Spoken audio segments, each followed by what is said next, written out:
devido à nossa situação atual no Brasil, no mundo e na nossa escola, resolvi mudar o tema do seminário desse semestre e chamá-lo A Política do Psicanalista e as Facticidades da Civilização.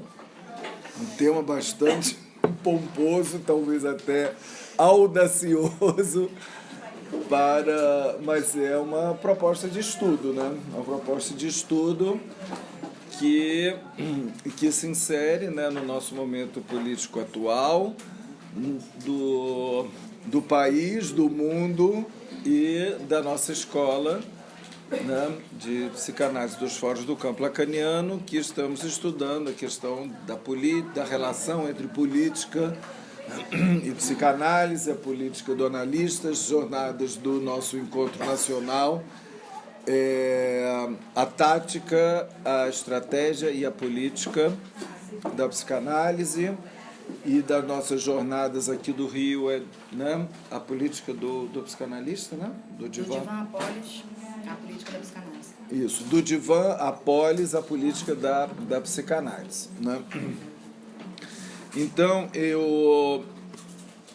esse título tem como referência, né? Desculpe se eu vou repetir um pouco as linhas mestras que eu desenvolvi na nossa aula inaugural, é a proposição de 9 de outubro de 1967 de Lacan, que precisa, por um lado, ser atualizada, porque não estamos mais em 67, e, ao mesmo tempo, ela guarda uma orientação de princípios, como eu diria, como uma carta de princípios, inclusive que nós adotamos, né, esse texto como um dos fundamentais para nos orientarmos quando fundamos, né, a Internacional dos Fóruns, né, começamos esse movimento há 20 anos atrás, né, em Barcelona, e depois fundamos a Escola de Psicanálise dos Fóruns do Campo Lacaniano. Então é algo absolutamente norteador para a escola, e é na parte final aonde Lacan faz essa articulação do divã à polis, né? Quando ele fala da psicanálise em intenção e a psicanálise em extensão, né?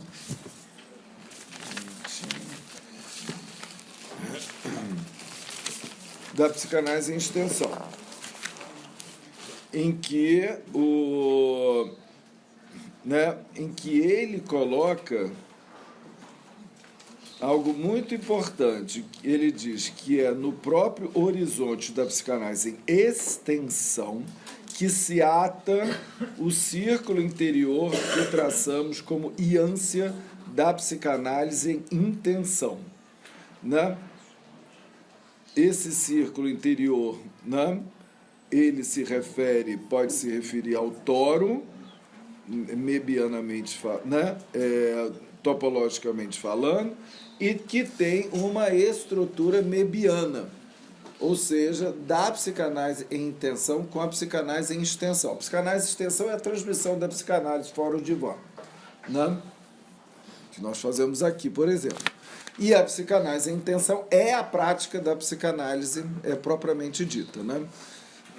Então, bom, não vou falar sobre isso, mas é a questão do conceito. Um conceito em intenção é a aplicação daquele conceito na sua própria definição, e quando é a extensão é onde ela pode se aplicar fora daquilo, digamos assim, né? Então, é nessa íância que ele vai dizer aonde há uma íância, né, na psicanálise em extensão, que é a própria psicanálise em intenção, ou seja, é o divã, digamos assim, que faz parte da presença, né, do psicanalista na polis. E aqui, Lacan, de uma certa forma, ele dá umas linhas de, digamos, de combate eu diria até de combate da civilização, desses pontos de, né, de facticidade, vou falar sobre facticidade daqui a pouco, da civilização, que podem comprometer a própria prática analítica, né? Porque a prática psicanalista e a formação de psicanalistas não é independente do que está acontecendo no mundo à nossa volta, né? Não é à toa que, a partir também dos anos 70, Lacan colocou a psicanálise em intenção, né, como uma forma de laço social entre vários outros. É um dos. Só que todos estão entrelaçados, né? Tanto que a psicanálise, a sua sobrevivência, depende também dos outros discursos. Do discurso do mestre, que é o governo, né? Depende da invasão ou não do discurso universitário na própria prática, no discurso analítico, que é o discurso universitário, né? E do discurso histérico, que podemos dizer é o discurso, né, que ao mesmo tempo é do sintoma, e o discurso contestador dos discursos dominantes. E, além do mais, a partir dos anos 70, Lacan vai mostrar que o discurso hegemônico, e que agora mais do que, do que naquela época, é o discurso capitalista, né? E ele também coloca em televisão, nós vamos, né, dizendo que chega a propor que o discurso analítico seja uma saída do discurso capitalista. Vamos trabalhar isso também. É algo bastante ousado. Quando a gente vê o que está acontecendo hoje, a gente se pergunta como, né? E ainda diz, e que não será, de uma certa forma, válido se for apenas para poucos. Então, há aí, digamos, uma proposta, né, do que é o discurso analítico como potência, né, dentro de um combate, uma resistência aos discursos hegemônicos, né, que são o discurso capitalista, o discurso do mestre e o discurso universitário. São os discursos da dominação, né? E os que são anti-dominação é o discurso histérico, o discurso do analista. Mas vamos ver isso mais adiante, desenvolvi isso bastante no meu livro Psicose e Laço Social e em seminários bem anterior, né? Sei lá, 20 anos atrás. Mas vamos retomar isso agora, que é bastante importante, né? No momento em que, né, como diz Jorge Alemán, que é também uma referência que eu gostaria que a gente trabalhasse aqui, que é um argentino que tem trabalhado muito sobre a questão da política e da psicanálise, Jorge Alemán, né, que ele mostra que hoje em dia nós estamos diante do crime perfeito, que é o discurso capitalista casado com o neoliberalismo. É o crime perfeito que o neoliberalismo tem as suas origens no próprio discurso, né, capitalista. E Lacan nos dá todas as indicações como a psicanálise é anticapitalista, né, no sentido de ir contra isso. Mas nesse momento de 67, né, Lacan ainda não havia desenvolvido o que ele chama o campo do gozo, que é o campo da polis. O campo do gozo é o campo da política, constituído pelos laços sociais, né?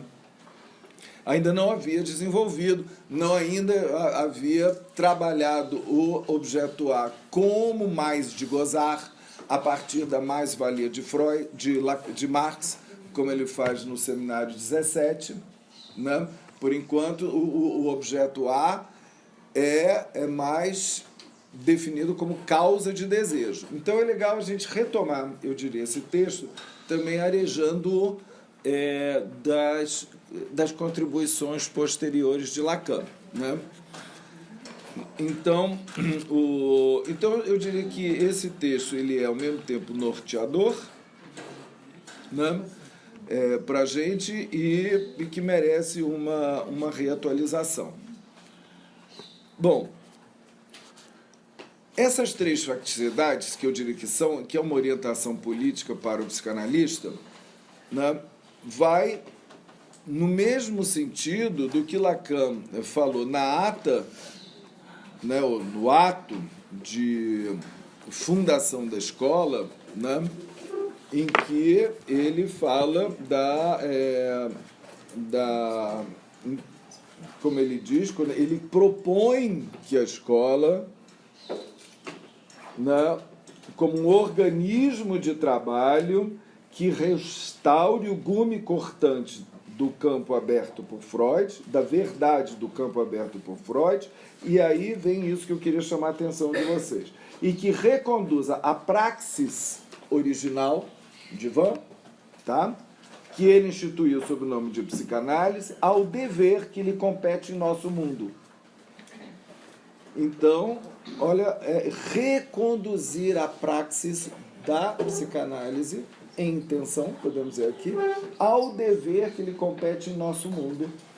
Eu diria que é a psicanálise em extensão, né? Ou seja, de fazer que a escola seja um organismo onde a gente possa, né, fazer com que exista o discurso do analista na dança dos discursos, né, da polis. Esse dever, né, do psicanalista que lhe compete em nosso mundo, né? E aí ele dá algumas ideias, como por uma crítica assídua que denuncia os desvios e concessões que amortecem seu progresso, degradando seu emprego.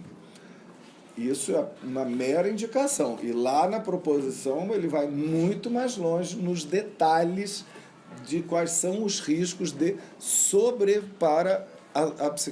os riscos que possam impedir a psicanálise de sobreviver, né? E é uma luta constante a gente fazer o discurso psicanalítico existir fora aqui do nosso, né, do nosso pequeno refúgio, como diz Lacan, né, que a escola é um refúgio contra, né, contra o quê? Contra os outros discursos, né, que invadem a gente o tempo todo, né? Eu estive em Salvador há 15 dias atrás, e um pequeno parênteses, né, para vocês verem, a dificuldade. E me propuseram fazer um seminário sobre a reatualização do meu livro, As 4 mais Umas Condições de Análise. Falei, gente, o que eu vou fazer? Eu vou repetir tudo de novo, que eu falei há quase 30 anos. Então, eu propus de dividir em 4 blocos, cada uma com cada capítulo, né, entrevistas preliminares, uso do divã, uso do dinheiro e uso do tempo, em 4 sessões, e a cada vez eu fazia uma pequena apresentação e chamei uma pessoa jovem, iniciante, analista iniciante, ou ainda não analista, mas já iniciante, de alguma coisa por aí, e um veterano. Olha, a maior dificuldade foi a resistência que eu encontrei dos psicólogos, a maioria daqui fez psicologia, eu acho, né? Dos psicólogos que começavam a atender diante da minha colocação de não dá para fazer análise se você não fez análise. Beabá, né? Beabá. Mas a dificuldade deles e alguns professores da universidade, né, quando eles dizem assim, tem que fazer uma análise até o fim, ou pelo menos até um determinado nível de ultrapassamento de identificações e da própria fantasia, para que você possa conduzir uma análise. Condição sine qua non, né? Aquelas outras condições são meros arranjos, né? Mas isso é o fundamental. Mas então, a gente criou uma confusão isso. Esse beabá, como tem alguma coisa do discurso universitário que faz com que os psicólogos comecem a atender, mesmo sem análise, fazendo sei lá o quê, e achando que é análise, né? Contra uma radicalidade do que é o discurso psicanalítico. Criou uma polêmica. Eu disse, não, eu peguei meio pesado, dizer que precisa fazer análise. Não é? Fazer análise, né? E bastante para, né? Então, vocês veem que o discurso universitário também, e a gente vê também, é importante a nossa presença nas universidades, muitos aqui estão em posição de professor ou de estudante, fazendo pesquisa e tal, mas não podemos nos deixar engolfar pelo discurso universitário, né? E é difícil isso porque nós estamos, ao mesmo tempo, numa sociedade que vai exigir títulos e verificações né? E o tempo todo demonstrações e currículo e lattes e não sei o quê. Mas a gente também não pode se deixar engolfar pelo discurso universitário, que está muito perto da gente, a ponto da gente se confundir, né? Sem contar com né, a questão do discurso capitalista, né? Como é que é essa que a gente, que né, na nossa clínica psicanalista, trabalha também aqui o tempo todo, como é que é essa questão do dinheiro e tal. Eu acho que é algo que né, temos que trabalhar o tempo todo, né, para não se deixar, né, digamos, contaminar por esse discurso, sabendo que nós circulamos também por eles. Então, criar as condições para que o discurso analítico possa existir nesse momento. Então, se for pensar psiquiatria, né, eu vou falar sobre isso, né? O discurso senso comum que englobou uma psiquiatria que é um cala-boca do sintoma, quando o nosso processo é exatamente o inverso, é fazer o sintoma falar, né? Você quebrar esse tipo de né, ideologia, né? Só para dar algumas ideias que nós vamos aqui aprofundar, né? Da importância da gente pensar na psicanálise em extensão, ou seja, na manutenção do discurso analítico no meio dos outros discursos, para continuar fazendo a psicanálise existir, né? E, quer dizer, isso me parece muito importante. E fazer com que ela exista no nosso mundo, né? E pensar né, em relação à civilização, né? Que Freud, né? Vou fazer um parênteses, mas é uma indicação também de trabalhos que podem ser propostos, né? Para jornadas e tal. O que a gente pode depreender das indicações políticas de Freud, dos seus textos que são sobre a civilização, né? Propõe, inclusive, que na próxima vez a gente volte à psicologia das massas de Freud à luz do Seminário 11 de Lacan, tá? Onde ele vai retomar a psicologia das massas a partir do objeto A, né? Não é só a partir da questão das identificações, né, como Freud centra basicamente a análise dele. Bom, mas vamos lá. Então, Seminário 11, que é uma das facticidades sobre as quais eu vou falar. Então, essa coisa de nosso mundo, né, manter a psicanálise existir em nosso mundo, faz eco, de alguma forma, aquilo que Lacan falou bastante tempo, 10 anos antes, que o analista deve estar à altura da subjetividade da sua época, né? Frase que a gente vive repetindo isso. Mas qual é a subjetividade da nossa época, né? Será que a gente pode falar hoje em dia que há uma subjetividade, para começar? Uma? Ou será que... Né? Vou colocar algumas perguntas. Ou será que nós estamos realmente numa multiplicidade de subjetividades? Será que em 53 existia uma? O que ele quer dizer com uma subjetividade?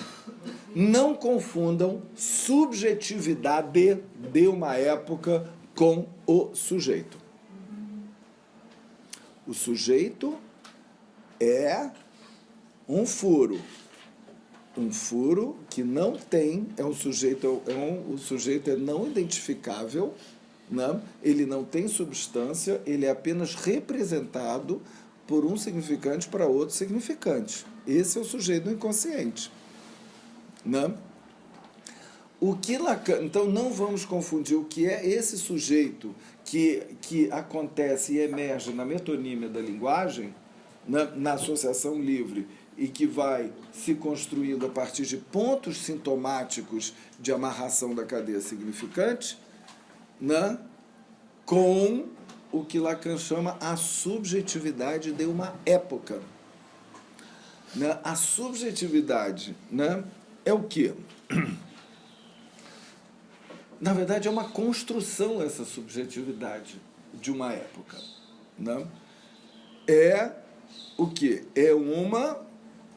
Nós podemos dizer que é algo que eu tenho tendência a associar com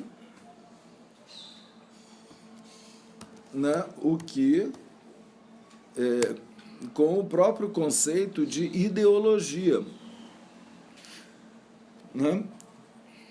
Agora, também, antes de entrar nessa questão da ideologia, a subjetividade de uma época depende muito do ponto em que você está, em que lugar dessa sociedade ou dessa época você se encontra.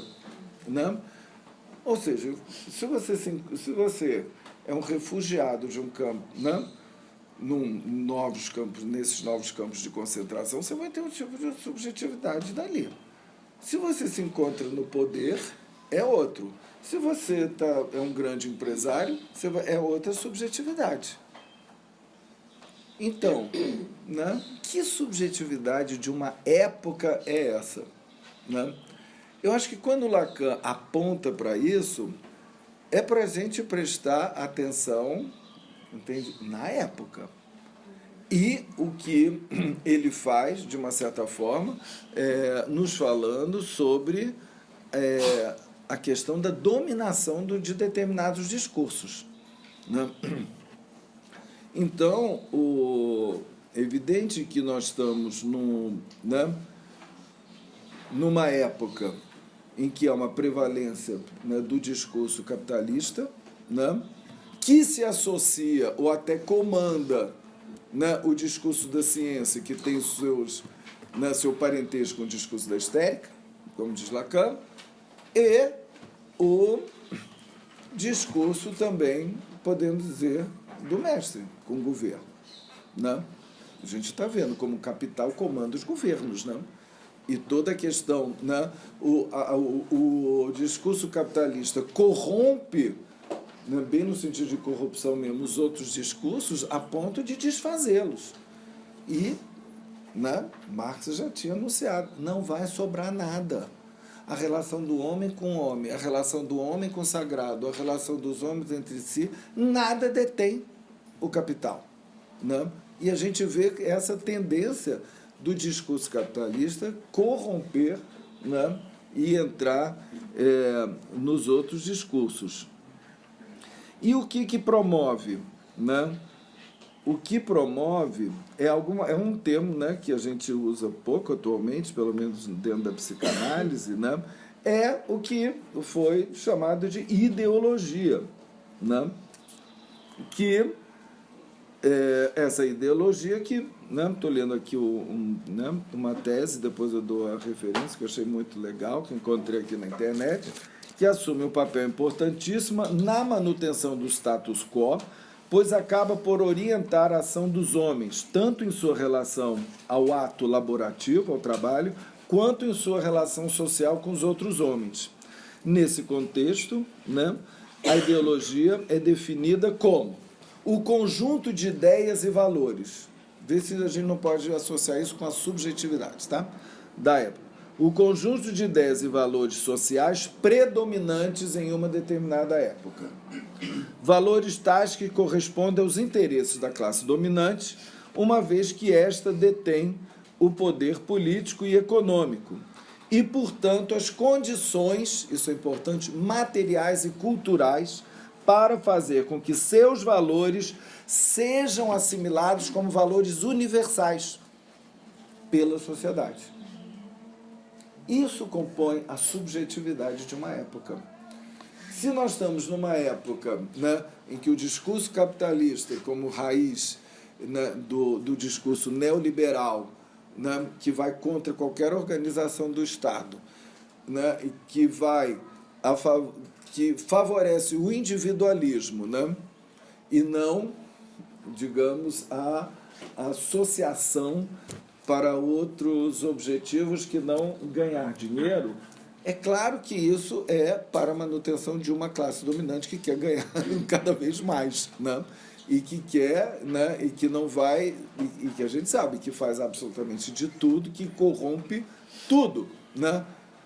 Desde comprar os políticos até comprar os currículos dos médicos, que se tornam garotos propagandas, né?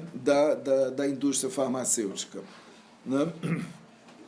É claro que nós sabemos, né, que há objeções a isso, né?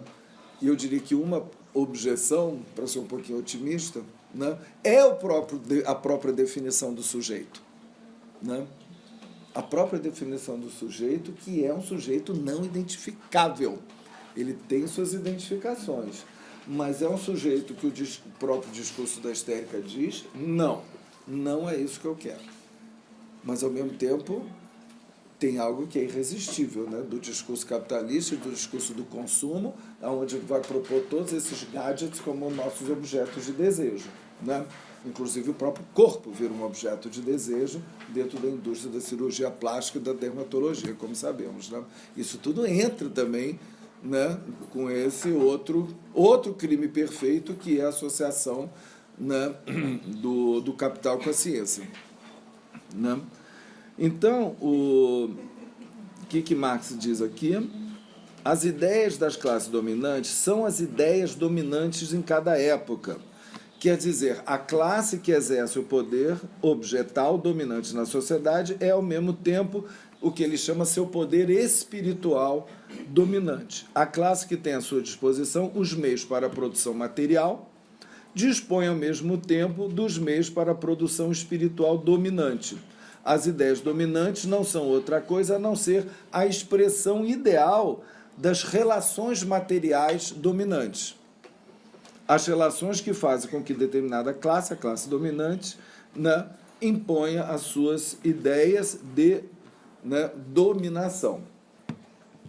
É por isso que, né, o que nós estamos vendo, que patrocinar, entende, cultura, que não vai obedecer exatamente isso, ou qualquer outra coisa, né? Não está acontecendo mais, está tendo uma crise da cultura em relação às leis de incentivo e tudo, que não estão patrocinando mais nada atualmente, né? Há uma grande crise, isso não é só aqui no Rio de Janeiro, não. É, né, em todo lugar.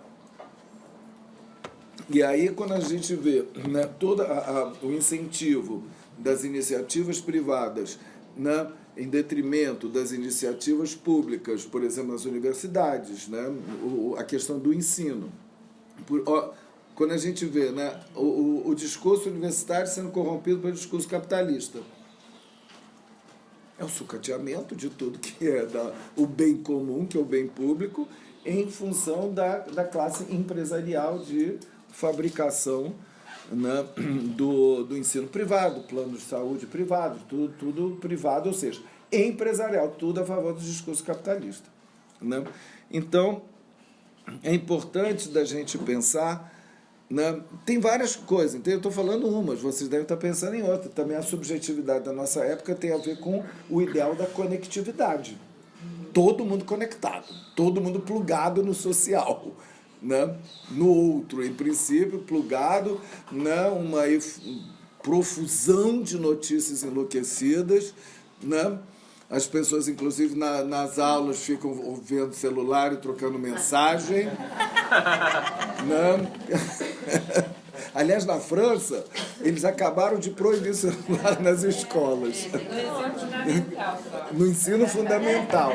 Eu proponho fazer isso até as universidades também. Mas as pessoas dizem, não, professor, eu estou assim falando, copiando o que o senhor está falando. Bom, não sei até que ponto. Mas, voltemos aqui. Essas três facticidades que, né, já falei na aula introdutória, vou voltar aqui, se encontra na página 261, 262 até 264, dos outros escritos, né, na proposição.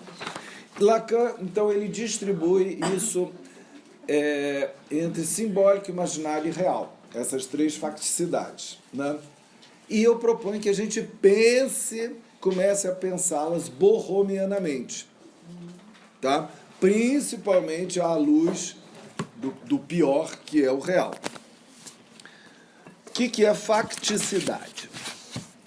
Facticidade vem de fato, facto, né? Fato, o que é factual, o que se relaciona com os fatos. E tem duas concepções, uma heideggeriana e outra sartreana. A heideggeriana diz que é uma situação característica da existência humana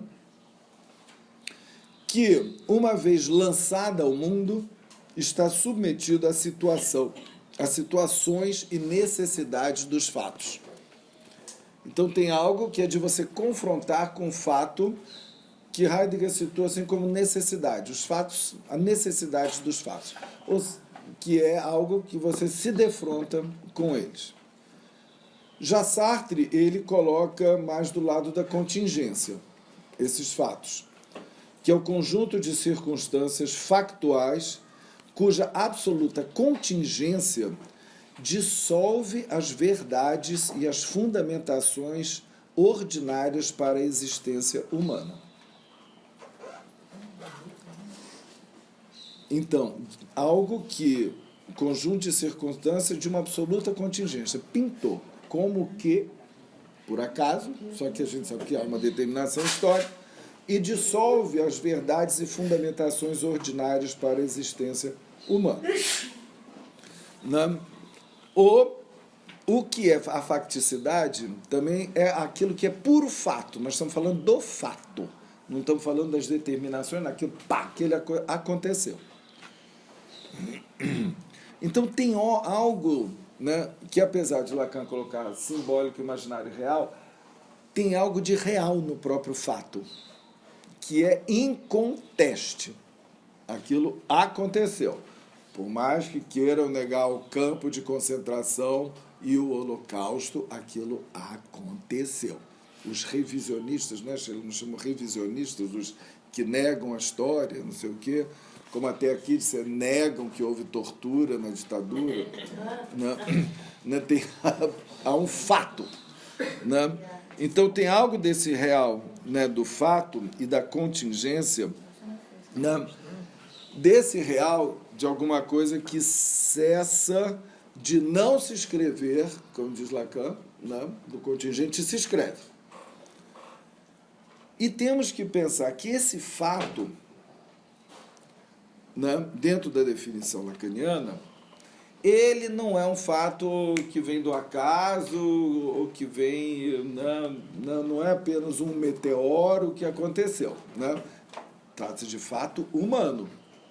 E o fato humano, né, ele é relacionado com ato. E o ato é definido por Lacan como um dizer que funda um fato. Por isso que eu já queria articular a questão do ato. Então, essas facticidades não vêm do nada. Tem atos, né, que são perpetrados, né, para que eles existam. E podemos perguntar em nome de quê? A não ser a ideologia dominante, que vão, né, me parece, que vão nesse sentido. Então, o que Lacan está chamando a atenção é que não é exatamente estrutural, mas é um fato. É da ordem da facticidade.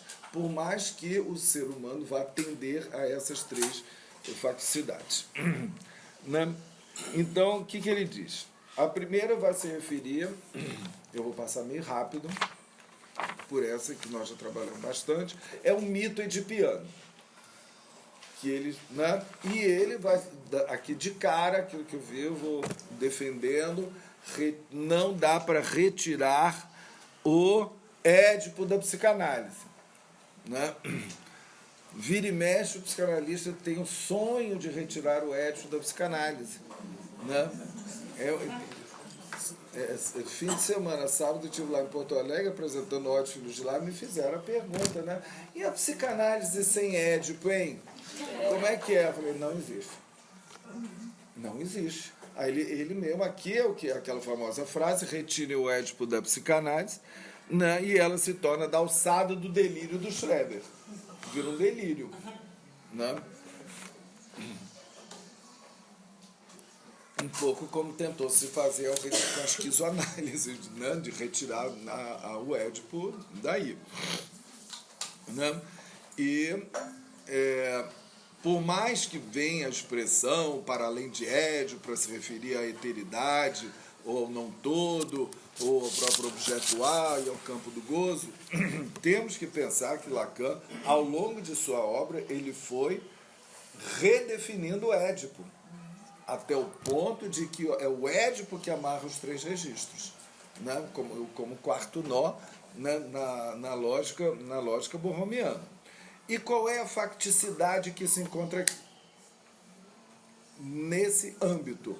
Aí vamos reencontrar o termo ideologia, que ele chama o lugar ocupado pela ideologia edipiana, para como que dispensar a sociologia há um século de tomar partido quanto ao valor da família existente, da família pequeno-burguesa na civilização, ou seja, na sociedade veiculada pela ciência. Essa é uma das facticidades que vimos há pouquíssimo tempo, né, acontecer, né, que é você tomar o Édipo como se fosse a família pequeno-burguesa, papai, mamãe e filhinho. Né? E não nome do pai, desejo da mãe e estruturação do sujeito. Né? Como Lacan, desde 58, fala sobre o que é o Édipo. Então, se você pensar a ideologia dominante, a partir do que nós lemos ali, que Lacan está tomando o termo que vem do próprio Marx, né? Como ele usa também a mais-valia, né, do Marx, vai falar também que Marx inventou o sintoma, né? A referência a Marx é constante, né? Teórica em Lacan. E, então, retomando esse termo de Marx, falando da ideologia edipiana, ou seja, da ideologia da classe dominante pequeno-burguesa, com seus valores pequenos burgueses, né? Pequenos burgueses, que é sustentada pela, como ele articula aqui, pela ciência, né? Que ciência é essa, né? Uma ciência certamente que não inclui a psicanálise, a ponto de essa ideologia, né, tão surpreendente, a força e o poder dela, porque se une também com a religião, né, com a questão da religião, que faz parte também da ideologia dominante, pelo menos na nossa civilização, do mundo ocidental, né, fez com que vários analistas se pronunciassem publicamente de uma forma absurda, completamente ideológico, né, contra o casamento gay e principalmente a homoparentalidade, a questão, né, dos casais homossexuais adotarem filhos, né, como se a função edipiana para cada um fosse relativa à diferença biológica dos sexos, né? Bom, isso nós já trabalhamos um pouco e vemos como é então atual isso, como é possível que essa ideologia dominante entre na cabeça, ou talvez nunca saia da cabeça dos psicanalistas, cuja maioria tem uma origem pequeno-burguesa. Não? E a gente tenta fazer análise da importância, façam análise, para que a gente consiga se descolar de outros discursos, inclusive desse discurso da dominação ideológica, né? Que é muito difícil. E isso vem, com Marx dizer, sem pensar. Vem sem pensar, né?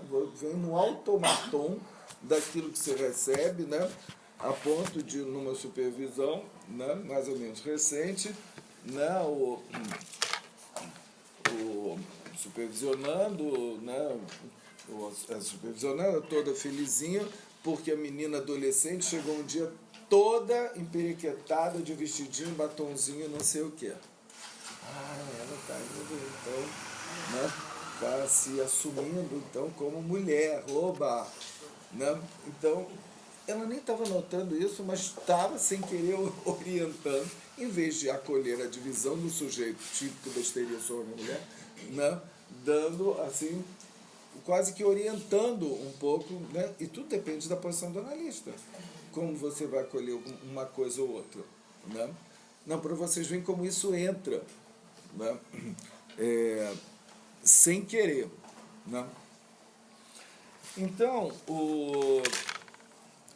vamos, né?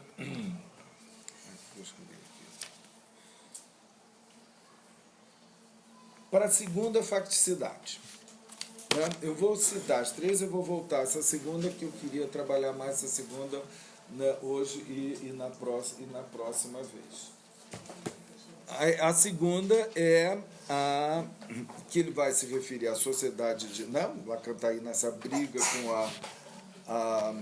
a IPA, né? E que então ele vai, né, situar a sociedade de psicanálise, que é encabeçada por um executivo de escala internacional. É a crítica que ele faz à IPA da época, né? E que a natureza dessas sociedades e o modo com base no qual elas obtemperam são esclarecidas pela promoção da igreja e do exército. Por Freud, há modelos que ele concebe como a estrutura do grupo, né? Então, Lacan vai falar que a segunda facticidade é a estrutura do grupo, né? Ele não fala como se opõe, mas a escola é para se opor à estrutura de grupo, né, proposta por Freud, e ele vai mostrar como essa estrutura de grupo, né, proporciona a função do sujeito suposto saber. Isso que é interessante, né? Vou trabalhar um pouquinho com vocês isso, como leva a colocar na figura do líder, de alguma forma, esse sujeito suposto saber, lugar do ideal do eu, né? Vou falar aqui daqui a pouco. E aí ele vai falar por que ele coloca do imaginário, que ele vai, aqui, isso no imaginário, apesar de sabermos que é da ordem do simbólico, né? Nas identificações simbólicas e imaginárias, ele coloca por causa das identificações imaginárias, né?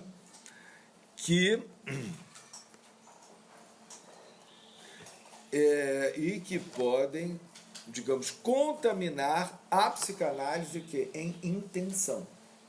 O que significa isso? Do analista coleguinha. Desse analista coleguinha par do estado do espelho, né?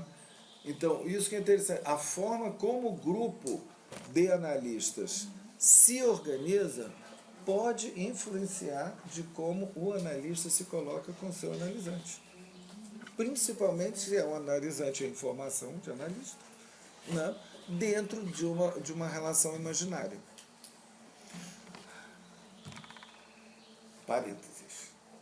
As relações dos laços sociais que Lacan propõe, vamos lembrar, elas são dissimétricas. Sempre. O agente e o outro, né, dos discursos estão em posições dissimétricas.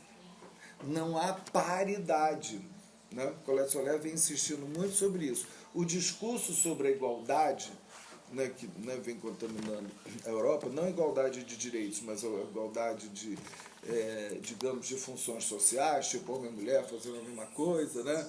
O homem também vai para a cozinha, a mulher também vai para o trabalho, divisão de tarefas domésticas, né, que tem um discurso, o princípio da paridade, que faz parte da subjetividade da nossa época, né? É um certo engodo, porque os laços sociais, eles são díspares, né? Todo o agente, seja o professor, o governante, né, a histérica e o analista, eles estão todos numa posição de dominação. Querendo ou não, entende? Dominação em termos da direção e do ato do ato que vai promover o discurso, porque é o ato de cada um que promove o laço social. Não há laço social sem ato, né? Não é o setting que faz nenhum ato, não é o fato de estar no poder que se faz um ato governamental. Não é precisa do ato. Então, aí o Lacan está mostrando assim, como a estrutura do grupo pode influenciar na própria análise, né? Eu vou voltar daqui a pouco de o que a gente tem para contrapor a isso.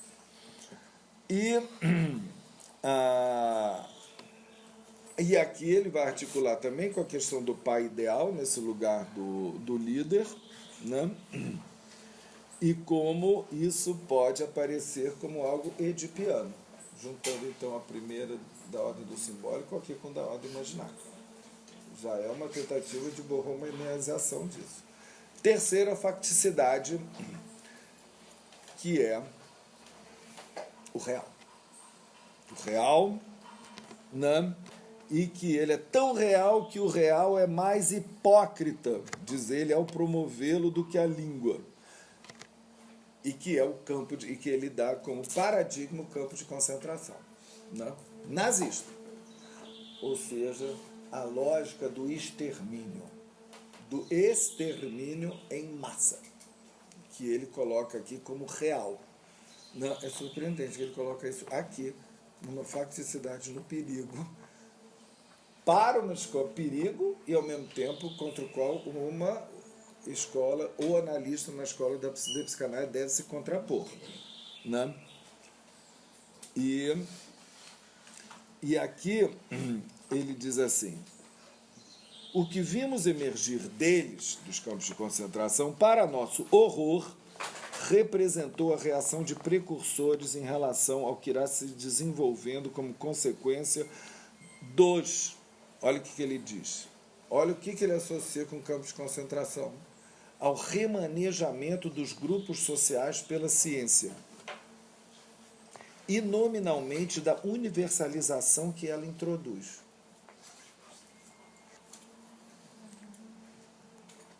Estranho, não é? A universalização que a ciência introduz, produz campos de concentração.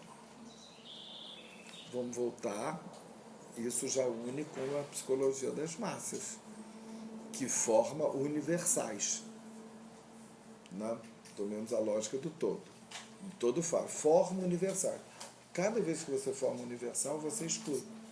A cada universal constituído, você constitui ou exclui, ou, podemos dizer, um campo de concentração, articulando com isso, né? Então, a universalização promovida pela ciência produz, olha que Lacan está dizendo, esse remanejamento, né, dos grupos sociais e que tem a ver com a emergência deles. Então, eu só estou apontando que eu acho que seria interessante desenvolver aqui, que eu queria chamar a atenção, que é, um momentinho, que é o que vimos emergir deles, emergir dos campos de concentração, diz Lacan, para nosso horror. Queria salientar esse horror. Não é um horror, meu Deus, não é. Isso é, meu Deus, que horror, do neurótico, que Lacan denuncia em alguns momentos, né? O neurótico tem horror ao saber, por causa do recalque, então ele não quer saber. Mas o analista tem horror do seu ato, né? Que ele diz também. De repente ele tem horror do seu ato, porque é um ato ali, né, que vai contra, digamos, as identificações imaginárias do sujeito, o afeto, aquilo que você sente até de simpatia pelo seu colega analisante, entende? Você tem horror, porque você vai feri-lo de alguma forma, né? Mas esse horror daqui, eu acho que é algo também a gente salientar. Há um horror que deve ser mantido, que a gente não deve abrir mão do horror. Esse horror que faz com que o analista não seja indiferente às atrocidades que acontecem no mundo, não é não? E não transigir em relação a práticas de desumanização, a práticas de extermínio, não é? Então, eu acho que a gente pode conjugar o que é o desejo do analista, que é esse operador lógico de uma análise, que é preciso que uma análise aconteça contra todas essas porcarias de outros discursos, o que é dificílimo, junto também com esse horror em relação à lógica do extermínio, em relação à promoção de campos de concentração, né? Que acho importante, né, pensarmos aqui. Essa placa não para por aí, né? Então, o campo de concentração ligado à universalização, né, com a lógica, né, vou voltar a isso, tá? Mais em detalhes nesse curso. Na lógica do todo fálico, a gente vai produzir os excluídos. É claro que nós temos a psicanálise com a lógica do não todo, para se contrapor a isso que Lacan ainda não tinha à sua disposição, que ainda não tinha desenvolvido. E aí, o que ele associa imediatamente? Depois de associar a constituição de campos de concentração com a universalização da ciência, né? Que poderíamos até pensar, né, como os campos de concentração se transformaram também, não conheço muito em detalhes, mas a gente sabe, em campos de pesquisa, de genética, de experimentações, né? Se já é uma atrocidade que fazem com animais, ou atrocidade que fizeram com os homens, virou um campo de ciência e de investigação, já que temos aqueles objetos ali, né? Os judeus, os socialistas e homossexuais, para fazermos o que quisermos, que não são humanos mesmo, né? Com aqueles objetos, né? De fazer pele virar abajur, né? Fazer até objetos, né? Utilitários também. Sabonete, né? Abajur, né? Até utilitários, né? E, bom, para pensar nesse horror, em geral ele pega a questão da estrutura, da universalização, e ligado ao campo, e aí ele diz, ele faz algo que é também profético, impressionante. Ele diz, nosso futuro de mercados comuns, mercado comum, falando mercado, hein? Mercado comum, aqui só existe ainda o europeu, a meu ver, tinha os Estados Unidos e a Europa, o mercado comum europeu tentando, né, brigar, se confrontar com o mercado americano, né? Ainda não tinha o BRICS, que aí já trouxe mais confusão. O nosso futuro de mercados comuns encontrará seu equilíbrio numa ampliação cada vez mais dura dos processos de segregação. Então, aqui ele vai juntar exatamente, também já numa análise marxista, que ele está usando Marx, usou a questão da ideologia, né? Aqui também, né? Da questão da segregação. Então, a segregação, né, é vinculada aqui diretamente à questão da classe social, né? A questão do fator econômico e da classe social. E, gente, o maior exemplo disso, hoje em dia, são os refugiados, né? Na Europa. O que o mercado comum, né, principalmente europeu, fez? Né? Qual é o produto? O retorno daquilo que ele fez lá. Exatamente. Está voltando na cara dele. Isso é muito interessante. Outro aspecto, um aspecto do real. O real é aquilo que retorna sempre ao mesmo lugar. Olha essas coisas retornando. Retorna ao mesmo lugar. É a segregação, se algum dia saiu dele, né? Retorna, né, o real, né? Podemos ver vários aspectos do real aqui, que ele diz. O real como impossível de suportar, o real que não se simboliza, não tem como dar conta disso, de uma certa forma, né? Por mais que a gente historize, entenda, que é insimbolizável, que está excluído do simbólico. O real não é impossível de suportar, é impossível de se escrever, e também, né, o real que retorna sempre, né, ao mesmo lugar. O que vive repetindo. Você queria fazer uma observação? Ou já passou? Era uma pergunta se seria possível fazer uma transposição didática entre o paradigma dos campos de concentração, pensando na história das Américas, enfim, algo que seria mais próximo da gente intrinsecamente, pensar a escravidão, né? Mesmo os testes, enfim, mulheres usadas contra a vontade para fazerem testes com relação à cirurgia sem utilização de nenhum tipo de medicamento para dopar ou qualquer coisa do tipo, e atualmente as favelas, né? São campos de concentração de extermínio baseados numa ciência racialista. Perfeito. Exatamente. Mas sem nazismo, né? Acho que o nazismo faz uma grande diferença aí. Ele impõe a ordem do genocídio, né? Eu acho que isso não está, por mais bizarro que seja, isso não está marcado. Vamos matar, mas não está instituído como o nazismo instituía. Aos trancos e barrancos, dá para ter alguma fuga disso, alguma saída. Eu acho que durante o regime nazista não dá para defender um judeu. Quer dizer, não tem saída para isso.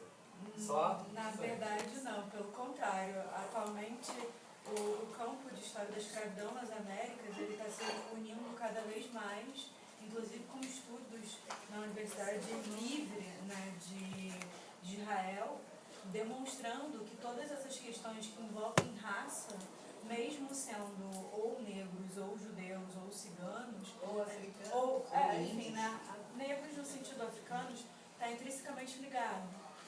Ao contrário do que a gente supõe, né, essa ideia de que havia uma plasticidade, uma possibilidade de fuga, né, existiam pessoas que sobreviveram Não, estou ao falando atualmente, não estou falando da escravidão.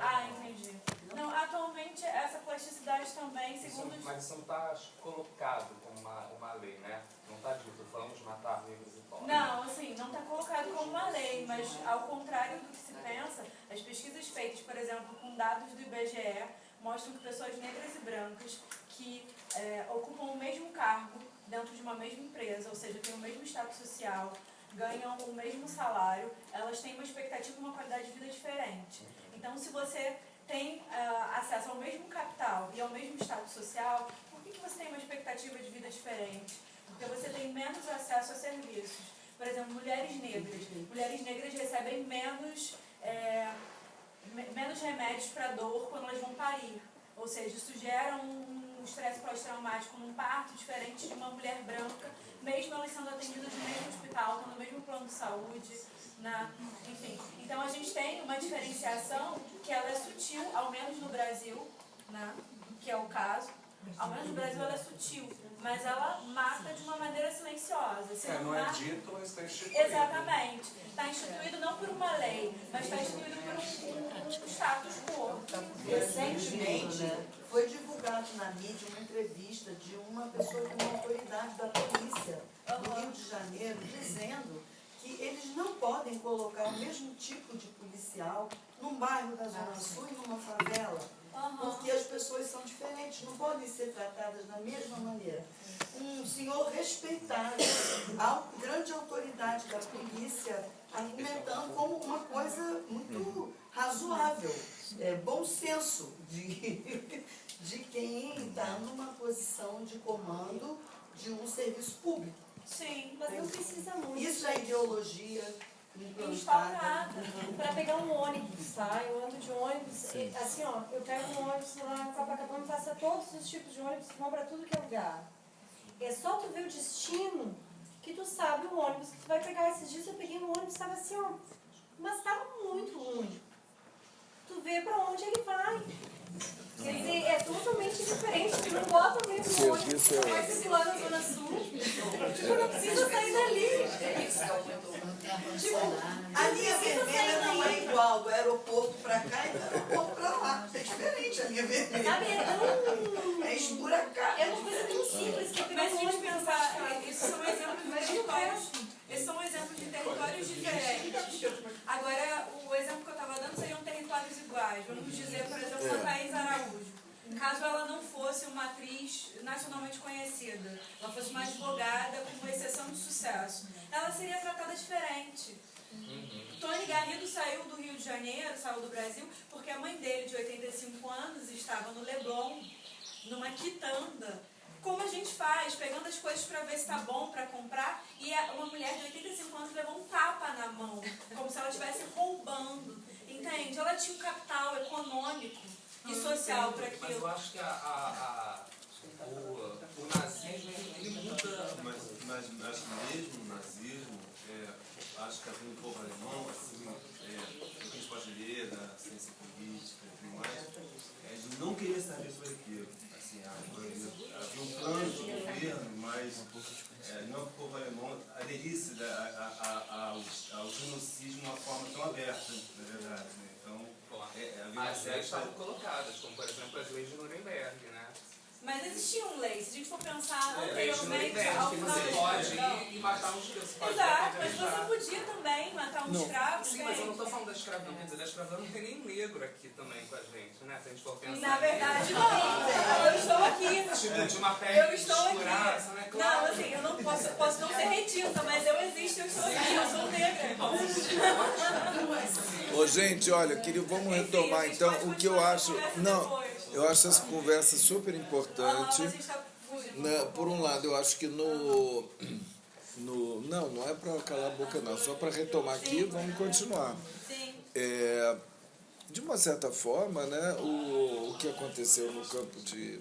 A história da Segunda Guerra e o campo de concentração nazista, né, é realmente algo, eu diria, sei lá, que despertou, né, esse horror e até de abrir os olhos para outras experiências semelhantes, agora, que é único, né, que é uma experiência, entende, da humanidade ou da desumanidade absolutamente única e original, a matança de escravos é outra, que também tem a sua, né, originalidade, e eu acho importante como a gente vê rapidamente as pessoas, a gente, né, toda vez que a gente toca nisso, tem 1000 exemplos que nos vêm à cabeça de hoje, que é a lógica do extermínio. Né? Você está trazendo a lógica do extermínio, né, de crianças na favela. Há uma lógica aí que é derivada da lógica do campo de concentração, né, e da segregação produzida pelo mercado, né, no final das contas. Agora, o que é louco que essa ideologia que faz parte da subjetividade da nossa época, né, faz com que as pessoas ajam e falem às vezes atrocidades sem pensar, porque elas são pensadas. Elas são pensadas por essa ideologia, essa tal da subjetividade dominante na época. É uma mentalidade escravocrata até hoje? Né, aqui no Brasil. Né?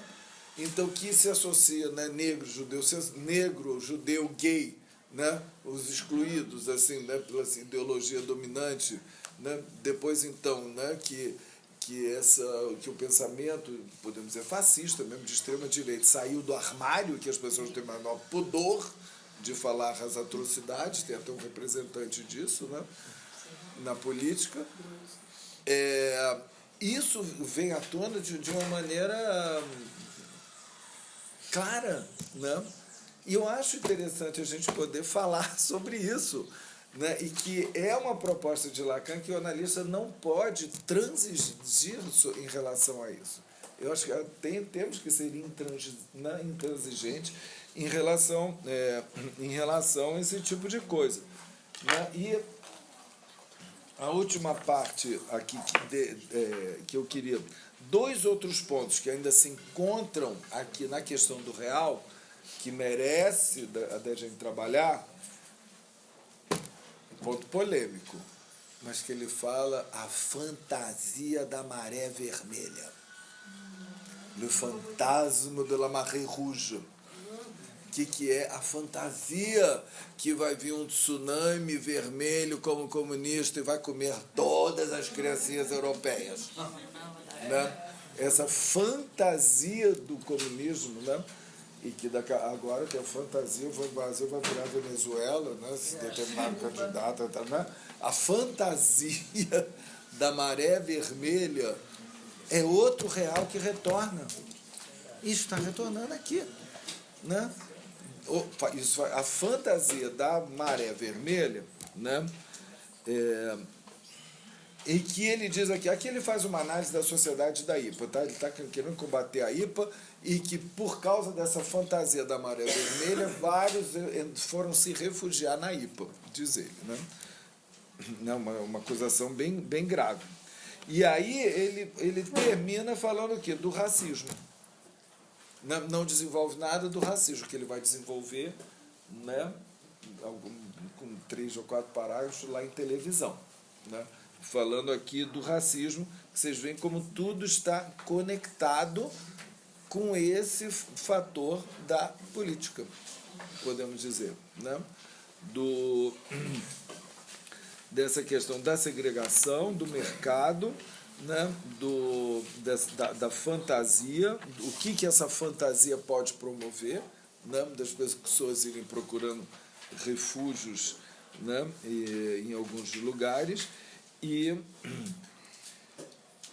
ele vai falar sobre as bobagens e a tagarelice em relação ao racismo, coisa que ele não vai desenvolver aqui, mas que ele vai falar em televisão, para quem não conhece, né, é uma passagem muito interessante de televisão. Eu vou até terminar, né, falando dela aqui. Deixa eu ver se eu encontro. Aqui. Que ele fala, não estou encontrando, tenho que encontrar rapidamente. Está aqui. Ele diz assim. Qual é a página?